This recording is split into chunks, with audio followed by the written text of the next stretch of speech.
لا waxaynu casharkaanu ku baran doonaa sida ISO yani window loogu formaat gareeyo flash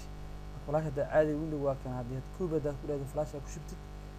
si automatically yani si bootable ama soo qabsanay saa darteed waxaad u baahan tahay inaad heshid ISO to USB software badan jiro noocan la mid ah laakiin waxaan isticmaali doonaa midkan la awdeysaan waxaan u baahnaa inaan helno flash ka weyn 4 GB yani si uu helo saca waasica marka software waa kana flashkeena waa uu nagu jiraa waa kana midkan caadi ah ku wartaa flashka oo ka weyn yahay 4 GB saa u jeed meeshan waana faadiya flashku waa inuu ahaado faadiya yani faaruq inuu ahaado waa kana software-ka mar horaan ku install gareeyay waan ku dhufanaynaa laba mar kadibna yes waa kana marka ISO fail marka folderka waxaan rabaa ISO failka aan rabaa oo ahaad waxaan isticmaalay aniga Windows 7 inaan ku formaat gareeyo waa kana baruus ayaan tagayaa desktop waan joogaa waa kana kadibna waxaan raadinayaa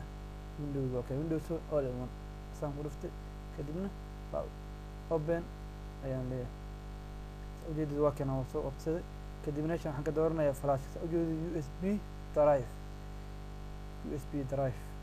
waa kana أنا متكيف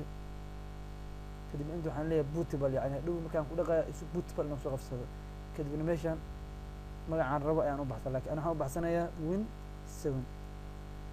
يعني ويندوز 7 كده بنروح نلاقي بان يعني اللي هي كده من السبعة أنا يا صباح كده بنروح نلاقي يس أو شغلنا يا عبارة يسعون يا ورقة مركب وقبل السيجارة يعني دي بتكون صانع قدونا دول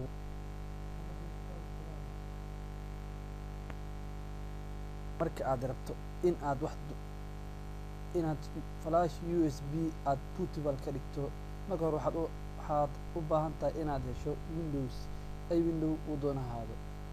shayga aad rabto inuu bootable kuu soo xiro waa inuu ahaada ISO kadibna waa inaad heshaa software ISO to USB yani software ISO uu bedelayo USB si uu flashkaas bootable ahaan ugu soo kaco أنا waxaan isticmaalayaa software-kana ISO to USB ayaan isticmaalayaa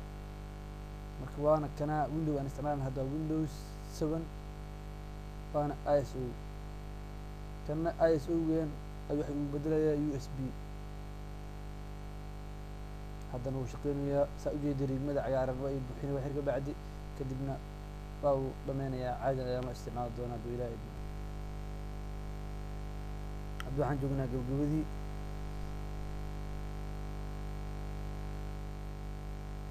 waxa uu soo baxay ban the ISO failed to USB disk has been successfully completed khalaas kaliya bacda aad leedahay bacdina caadi aad isticmaali kartaa waa kana Windows 7 hadda marka hore waxa ku qornaa inta aynu bilaabin inaan software aan ku shubno aadi ayaa ku qornaa haddana waxa ku qoran Windows 7 ilaa marka aynu joognay software-kan aynu joognay ayaan ku soo qornay marka hadda caadi ah computer-ka ugu xiri kartaa sida loo formaat gareeyay ayaad u formaat gareeyay laakiin waxaad sameynay inuu ku soo kaco USB yani computer-da qaar F2 alif hadba computer buu soo kacaa kadibna waxaad dooranay USB kadibna installation-ka ayaad caadi u wadaysaa